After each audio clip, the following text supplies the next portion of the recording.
नमस्कार प्यारे विद्यार्थियों। सबसे पहले तो मैं कक्षा 11वीं प्रमोट होकर आए सभी छात्र छात्राओं का स्वागत और अभिनंदन करता हूँ, बधाई देता हूँ। फिर हम कक्षा 12 के सिलेबस के बारे में आज चर्चा करेंगे। देखिए दोस्तों, आज का हमारा जो सत्र है वो 2021-22 शुरू हो रहा है। तो इस सत्र के लिए आपके सबसे पहले तो ये बता दूं कि नया पाठ्यक्रम आपके लागू हुआ है, जिसमें एनसीईआरटी पाठ्यक्रम लागू किया गया है। तो एनसीईआरटी पाठ्य पुस्तकें जो लागू हुई है, तो सभी बच्चों के जहन में एक ही सवाल उठेगा कि कौन कौन सी पुस्तकें हुई होगी या नई पुस्तकें हैं तो मार्केट में कौन कौन सी पुस्तकें हम खरीदेंगे या किस प्रकार के नाम होंगे उनके। तो ये सब सवाल आम बात है, तो हम इन सब पर आज चर्चा करेंगे। तो मैं आपको सबसे पहले तो यही बताने की कोशिश करूंगा कि हमारे एनसीईआरटी की जो पुस्तकें लागू हुई है, तो इनमें हिंदी अनिवार्य और हिंदी साहित्य में कौन कौन सी पुस्तकें हमें पढ़ने को मिलेगी। तो आज हम इस वीडियो के अंदर हिंदी अनिवार्य के बारे में चर्चा करेंगे। और हिंदी अनिवार्य में जो बच्चे हैं, तो आपको ध्यान में रहे कि आप चाहे किसी संकाय में होंगे, हिंदी अनिवार्य तो आपको पढ़नी ही पढ़नी है। तो हिंदी अनिवार्य की कौन कौन सी पुस्तकें हम पढ़ेंगे, तो इन पर हम सब चर्चा करते हैं। तो देखिए, सबसे पहले तो हम एक अच्छा सा कोटेशन पढ़ते हैं। अगर सीखना है दिए से तो जलना नहीं, मुस्कुराना सीखो। यानी अगर सीखना है दिए से तो जलना नहीं, मुस्कुराना सीखो। अगर सीखना है सूर्य से तो डूबना नहीं, उठना सीखो। अगर पहुंचना हो शिखर पर तो राह पर चलना नहीं, राह का स्वयं निर्माण करना सीखो। तो इसी के साथ विद्यार्थियों आगे बढ़ते हैं हम कि हमारी जो नवीन पाठ्यक्रम है उसके अंदर हमारी जो पाठ्य पुस्तकें हैं वो कौन कौन सी है। तो वैसे तो आप एनसीईआरटी की पुस्तकों से रूबरू हो चुके हैं गत वर्ष, यानी कि पिछले साल कक्षा 9 और 11 की आपकी जो पाठ्य पुस्तकें हैं वो एनसीईआरटी की पुस्तकें लागू हुई थी। तो आपने निश्चित रूप से जो 11वीं कक्षा में पाठ्य पुस्तकें पढ़ी है, तो घबराने की कोई बात नहीं है। वही नाम आपको 12वीं में भी देखने को मिलेंगे, केवल उनका भाग है वो बदल गया है। यानी कि आपने जो दो पुस्तकें पढ़ी थी, यानी कि आरोह भाग 1 और वितान भाग 1, तो वही पुस्तकें आपको 12वीं में भी पढ़ने को मिलेगी, लेकिन इनमें उनका जो भाग संख्या है वो बढ़ा दिया गया है। यानी कि आप कक्षा 11 में आरोह भाग 1 पढ़ रहे थे और इसमें आरोह भाग 2 आपको पढ़नी है। तो चलें आप अपन देखते हैं कक्षा 12वीं अनिवार्य हिंदी। देखें, आपकी किताबों की संख्या 2 रखी गई है और दोनों के नाम आपके सामने दिए हुए हैं। आरोह भाग 2 जो आधार पुस्तिका है, इसमें आपके काव्य खंड और गद्य खंड दोनों होते हैं, और आपके जो सप्रसंग व्याख्या वगैरह है या जो मतलब काव्यांश और गद्यांश आपके देकर के उनमें से जो सवाल पूछे जाते हैं, तो ये इसी पुस्तिका में से आते हैं। और इसके बाद में दूसरी पुस्तक जो सहायक पुस्तक है उसका नाम है वितान भाग 2। तो पहले आपके मैं बता देता हूँ, आरोह भाग 2 है, उसमें कुल मिलाकर के 18 पाठ आपको पढ़ने हैं, और वितान जो पुस्तक है उसके अंदर आपको 4 पाठ पढ़ने पड़ेंगे। देखें इसकी विषय वस्तु कितनी लंबी चौड़ी है। तो देखिए, पहले आरोह भाग 2 है, उसके अंदर हम कौन कौन से पाठ है वो पढ़ेंगे।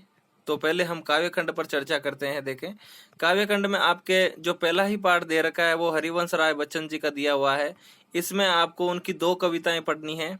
एक तो है आत्म परिचय, और आपने आरबीएससी के सिलेबस में भी ये पाठ देखा था, लेकिन कम समय की वजह से हटा दिया गया था।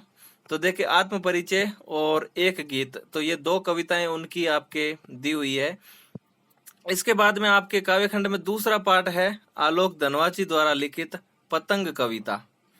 इसके बाद में आपको तीसरा पाठ कुंवर नारायण जी का है। तो कुंवर नारायण जी पिछली बार भी आपके थे, तो उनकी कविताएं भी मतलब कोरोना काल में आपके ये पाठ हटाया गया था। अब की बार हम पढ़ेंगे इसको, कुंवर नारायण कविता के बहाने और बात सिद्धि थी पर। इसके बाद में आपके रघुवीर सहाय, तो रघुवीर सहाय जी के द्वारा लिखित कैमरे में बंद अपाहिज, और 5वां पाठ है गजानन माधव मुक्ति बोध। तो इनका पाठ है सहर्ष स्वीकारा है। इसके बाद में आपके शमशेर बहादुर सिंह की कविता है उत्साह, छोटा सा पाठ है लेकिन बहुत ही लय और रोचकता के साथ पिरोया हुआ है। इसके बाद में आपके 7वां पाठ है सूर्यकांत त्रिपाठी निराला, इनकी बादल राग जो कविता है वो हम पढ़ेंगे। इसके बाद में 8वां पाठ आपके रहेगा तुलसीदास जी द्वारा लिखित कवितावली, यानी उत्तरकांड से ली गई है और ये जो रामचरितमानस के उत्तरकांड में से लिया गया है। और इसके बाद में दूसरी कविता है लक्ष्मण मूर्छा और राम का विलाप। फिर आपके फिरा गोरखपुरी जी द्वारा लिखित रुबाइयां और गजल 9 नंबर पाठ में दिए गए हैं। इसके बाद में 10वां पाठ उमा शंकर जोशी द्वारा लिखित है, जिसमें आप छोटा मेरा खेत और बगुले के पंख ये हम सब पढ़ेंगे। इसके बाद में देखें ये काव्य खंड के आपके 10 पाठ हो गए। इसके बाद में आपके गद्य खंड शुरू होता है। तो गद्य खंड में आपको देखना है, गद्य खंड में आपके जो 11वां पाठ दिया हुआ है महादेव वर्मा जी का है, जिसमें भक्तिन कहानी बहुत ही रोचक है, यानी एक संस्मरण है इनका। इसके बाद में जैनेन्द्र कुमार, तो जैनेन्द्र कुमार जी है, तो ये बाल मनोविज्ञान की जो कहानी अच्छी लिखते हैं, तो इनका एक निबंध है बाजार दर्शन। इसके बाद में है धर्मवीर भारती, तो धर्मवीर भारती जी का एक पाठ है आपके काले मेघा पानी दे। फिर 14 नंबर पाठ है आपके फणीश्वर नाथ रेणु, तो ये भी बहुत रोचक कहानी है आपके पहलवान की ढोलक। इसके बाद में 15 नंबर पाठ विष्णु खरे जी द्वारा लिखित है चार्ली चैपलिन यानी हम सब। फिर है रसिया सज्जाद शहीर, इनका नमक पाठ आपको पढ़ना है। इसके बाद में है 17 नंबर पाठ है हजारी प्रसाद द्विवेदी जी द्वारा लिखित है सीरीज के ये फूल, सीरीज के फूल है, ये थोड़ा ध्यान दे लेना आप। ये जो शब्द दे रखा है आपके, ये फूल शब्द है, यहाँ पे ध्यान रखना, फूल शब्द,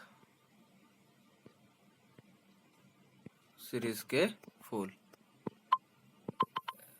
इसके बाद में आपके 18वां पाठ है बाबा साहेब भीमराव अंबेडकर जी द्वारा लिखित, इनके 2 निबंध दे रखे हैं इधर, श्रम विभाजन और जाति प्रथा, और दूसरा है मेरी कल्पना का आदर्श समाज।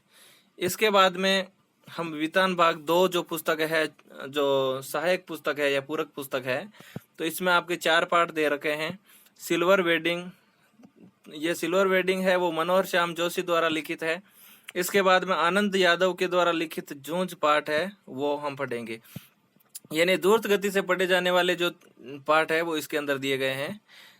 इसके बाद में है ओम थानवी जी द्वारा लिखित एक पाठ है अतीत में दबे पांव, और फिर एन फ्रैंक की एक डायरी के पन्ने रचना है वो आपके दी हुई है। तो ये तो हमारा सिलेबस हुआ।